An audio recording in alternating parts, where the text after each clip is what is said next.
সত্যি একটা চমক লাগানো খবর দর্শক। আসসালামু আলাইকুম প্রিয় দর্শক শ্রোতা। সাবের চৌধুরী এবং সোহেল তাজের নেতৃত্বে পুনর্গঠিত হচ্ছে আওয়ামী লীগ এবং অংশগ্রহণ করবে আগামী নির্বাচন। ঘটনার সত্যতা জানবেন, চলুন ভিডিওতে বিস্তারিত দেখে আসি। সত্যি একটা চমক লাগানো খবর দর্শক। আওয়ামী লীগ আবার পুনর্গঠিত হচ্ছে। কে সভাপতি, কে সাধারণ সম্পাদক? সভাপতি হচ্ছেন সাবের হোসেন চৌধুরী, তাকেও আপনারা চেনেন জানেন। আর সাধারণ সম্পাদক তিনিও একজন পরিচিত মুখ, সোহেল তাজ। এই দুইজনকে দিয়ে আওয়ামী লীগ পুনর্গঠিত হচ্ছে। এই খবরটা আমার না, এই খবরটা পিনাকি ভট্টাচার্য তার ফেসবুক পেজে লিখেছেন। আপনারা সবাই তাকে চেনেন জানেন যে তিনি ফ্রান্সে বসবাস করেন, তুমুল জনপ্রিয়। শেখ হাসিনার বিরুদ্ধে লড়াইয়ে সোশ্যাল মিডিয়াতে যার সবচেয়ে বেশি বড় অবদান, তিনি হচ্ছেন পিনাকি ভট্টাচার্য। শেষ পর্যন্ত তিনি লড়ে গেছেন এবং বলা যায় যে ছাত্রদের গণঅভ্যুত্থানে সেটি সফল হয়েছে। তাকে নিয়ে অনেক আলোচনা সমালোচনা আছে, এগুলি বাদ দিই। আমার একটা দুর্বলতা আছে যে পিনাকি ভট্টাচার্য শেখ হাসিনার পতনের আন্দোলনে একদম লাগাতারভাবে লড়েছেন। তার অনেক বিষয়ের সাথে আমি একমত না, অনেক বিষয়ে দ্বিমত আছে, সেটা থাকবেই।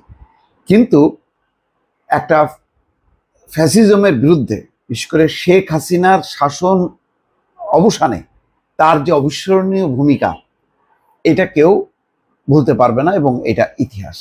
আমি এই কথা বলে, পিনাকি ভট্টাচার্য যেহেতু তার লেখায় প্রচুর রেসপন্স, তার ভিডিওতে মিলিয়ন মিলিয়ন দর্শক দেখে, সুতরাং তার একটা বক্তব্যে, তার একটা কথার এবং তার একটা তথ্যের বক্তব্যের একটা ভিত্তি আছে। সেই হিসাবে তিনি এই বক্তব্যটা এনেছেন। অনেকদিন থেকেই কিন্তু আলোচনা, আওয়ামী লীগ কি শেখ হাসিনার আওয়ামী লীগ হবে, শেখ পরিবারের মধ্যেই থাকবে।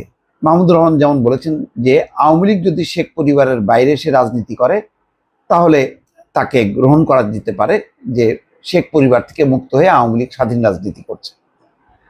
কিন্তু শেখ পরিবারের মধ্যে যদি ঢুকে যায় তাহলে একই আওয়ামী লীগ, সুতরাং সেই আওয়ামী লীগকে কোনোভাবেই গ্রহণ করা যাবে না। পিনাকি ভট্টাচার্য এই তথ্যটা দিয়েছেন যে সাবের হোসেন চৌধুরী সভাপতি এবং সোহেল তাজ সাধারণ সম্পাদক, এভাবেই এই দলটা পুনর্গঠিত হচ্ছে। এই পুনর্গঠিত আওয়ামী লীগ নির্বাচনে যাবে।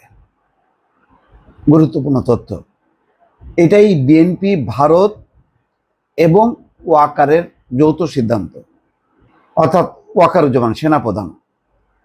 এটা মানে কতখানি সত্য কতখানি মিথ্যা এটা আমি জানি না, এটা যেহেতু আমার কাছে কোনো তথ্য নেই, এটা এই জন্য তাকে কোট করেই বললাম যে তিনি এটা বলছেন, এই তথ্য দিচ্ছেন এবং বলছেন যে এতে ইউরোপের রাষ্ট্রগুলির মধ্যে ব্রিটেনের সমর্থন আছে। গুরুত্বপূর্ণ একটা দেশ পশ্চিমের, ব্রিটেন আমেরিকা যা ভাবে পশ্চিমা দুনিয়া তাই ভাবে, এভাবেই ধরা হয়। এই কারণেই সাবের হোসেন চৌধুরীকে জেলে রাখা যায়নি। সাবের হোসেন চৌধুরীকে অ্যারেস্ট করা হয়েছিল, কিন্তু একদিন বা 2 দিনের মাথায় তিনি মুক্ত হন। তাকে রিমান্ডে যেতে হয়নি, একেবারে কারাগারেও যেতে হয়নি, তারপর তিনি মুক্ত হন। এটা খুব গুরুত্বপূর্ণ বিষয় ছিল এবং এটা কিভাবে ঘটলো, এই রহস্যটা কিন্তু এখনো উন্মোচিত হয়নি। যাক, তবুও সাবের হোসেন চৌধুরী যেহেতু তেমন বিতর্কিত ছিলেন না, ফলে তার প্রতি একটা অনেকের সমর্থন ছিল মনে মনে। 1975-এর 15ই আগস্টের বিপ্লবীদের দেশ ছাড়তে হয়েছিল। 1975 সালের 15ই আগস্টের বিপ্লবীদের, তারা বিভক্ত হতে হতে শক্তিহীন হয়ে পড়ে।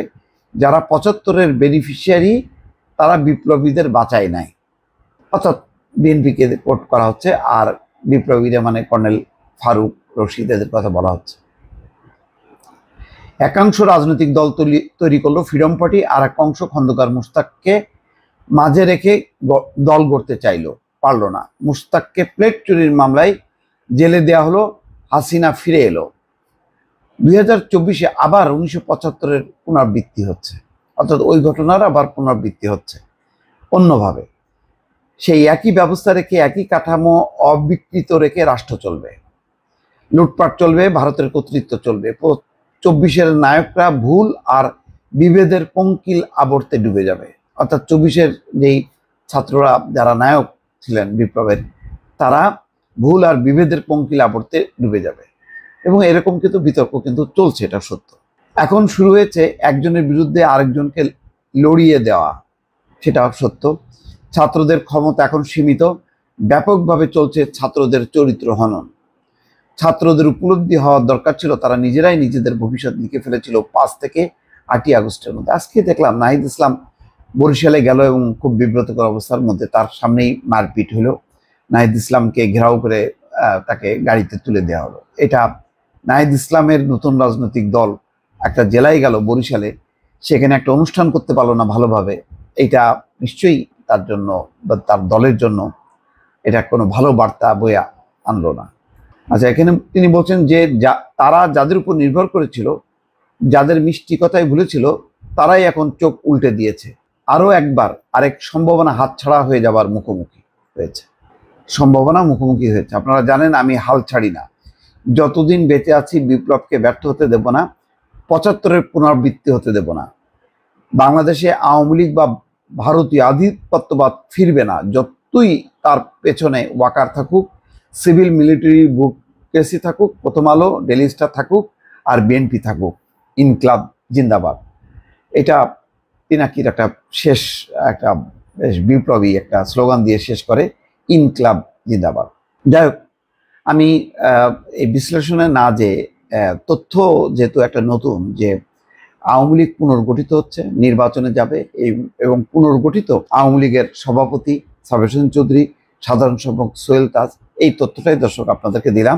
বিশ্লেষণ পিনাকি করলেন, আপনারা তার সাথে একমত হতে পারেন, নাও হতে পারেন, এটাও আপনাদের স্বাধীনতা।